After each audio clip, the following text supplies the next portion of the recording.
آپ کا اسم گرامی علی، لقب عزیزاں اور شہرت حضرت عزیزاں علی کے نام سے پائی۔ آپ کی ولادت باسعادت موضع رامتین، بخارا شہر سے 10 کلومیٹر دور 591 ہجری بمطابق 1195 عیسوی میں ہوئی۔ آپ کے مقامات عالیہ اور کرامات عجیبہ بہت ہیں۔ آپ صنعت بافندگی میں مشغول و مصروف رہا کرتے تھے۔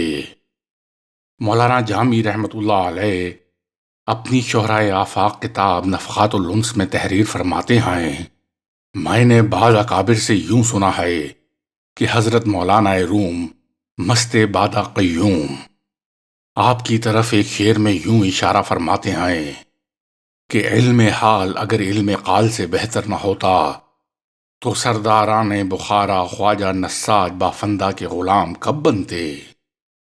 اتفاق زمانہ سے آپ رامتین سے باورد تشریف لائے اور ایک مدت تک یہاں کے لوگوں کو راہ خدا بتاتے رہے اور رشد و ہدایت کی طرف بلاتے رہے۔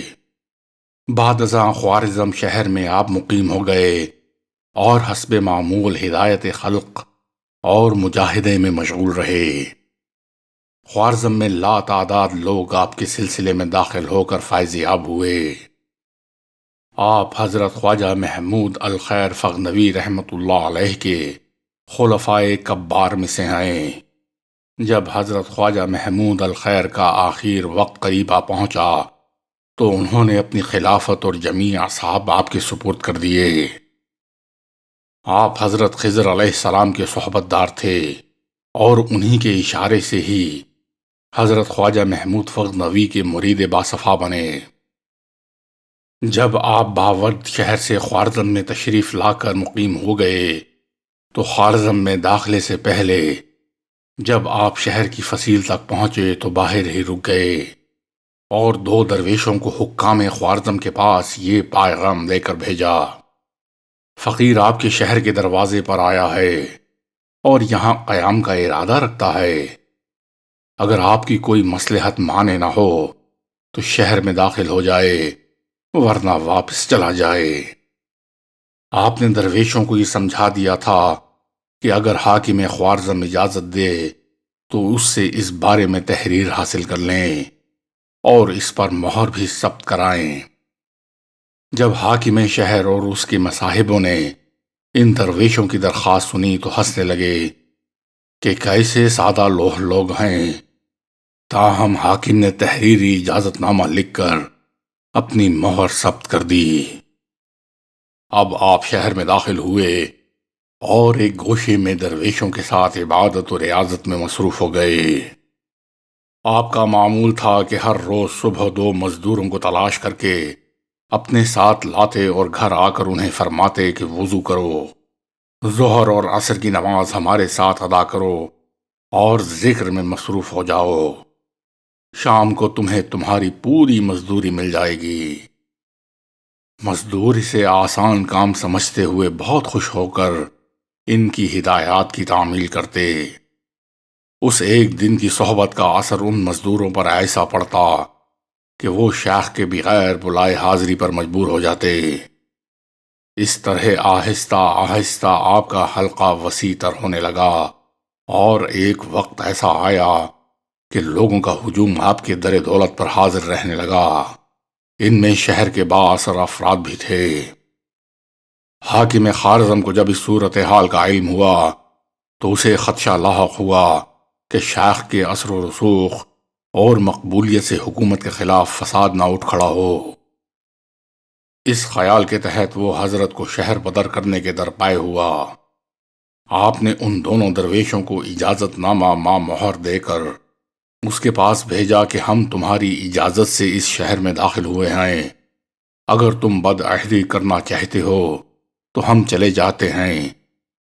حاکم اپنا اجازت نامہ بھول چکا تھا، اب اس نے اسے ملاحظہ کیا تو شرمندہ ہوا اور وہ اس کے درباری حضرت خواجہ رحمۃ اللہ علیہ کے درویشی اور کشف کے قائل ہو گئے اور آپ کے عقیدت مندوں میں داخل ہو گئے۔ حضرت سید عطا رحمۃ اللہ علیہ آپ کے ہم عصر تھے۔ اور کبھی کبھی ایک دوسرے سے ملاقات بھی کر لیا کرتے تھے۔ شروع میں سید عطا رحمت اللہ علیہ کا دل آپ کے متعلق صاف نہیں تھا۔ چنانچہ ایک روز سید عطا کی طرف سے آپ کی شان میں کوئی بے ادبی اور گستاخی وقوع پذیر ہو گئی۔ اتفاق ایسا ہوا کہ انہی دنوں ایک جماعت دشت قبقچاق کی طرف سے حملہ آور ہوئی اور سید عطا کے لڑکے کو پکڑ کر لے گئی۔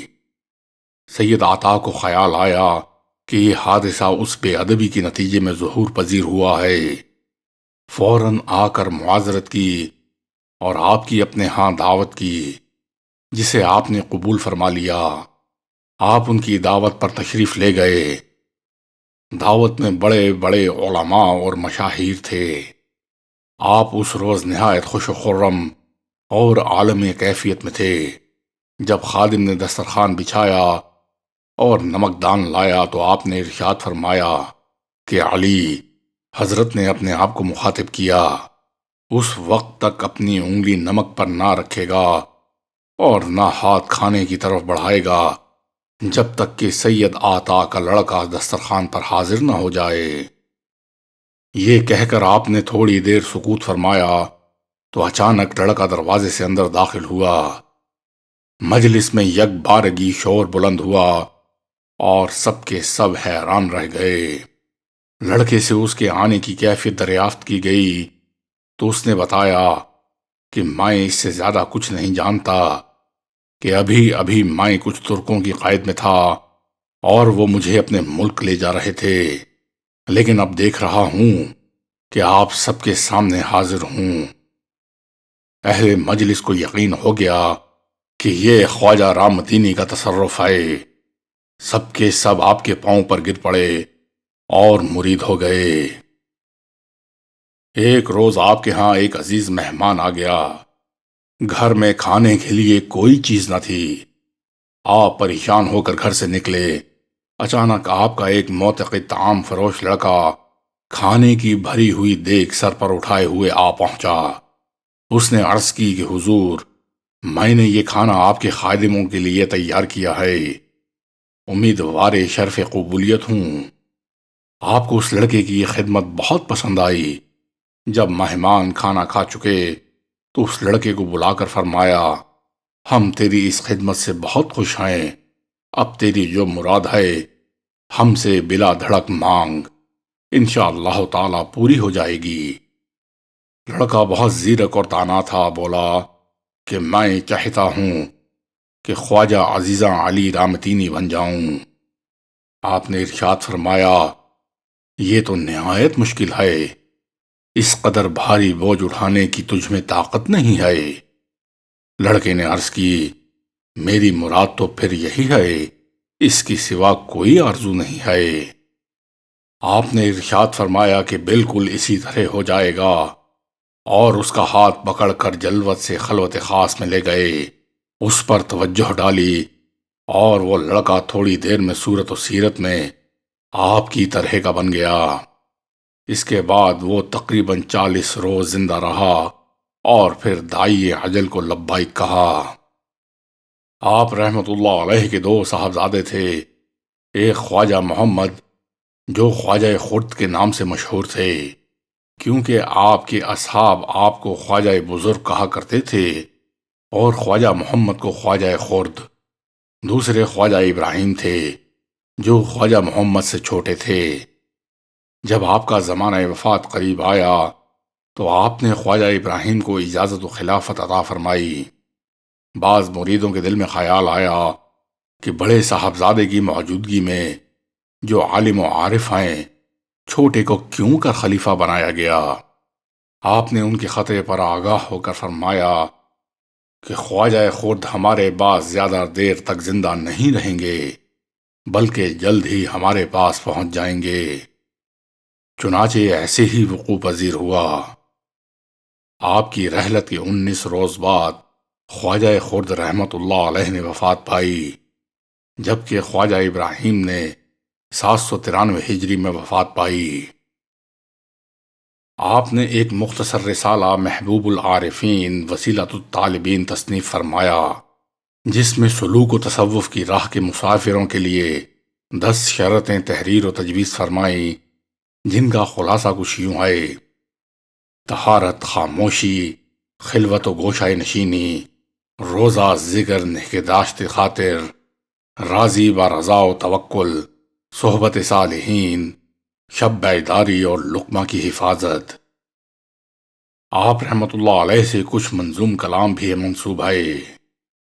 آپ کا وصال 28 ذی قعد 721 ہجری بمطابق 19 دسمبر 1321 عیسوی کو خوارزم میں ہوا اور وہیں مزار مقدس بنا جو زیارت گاہ عاشقاں ہے۔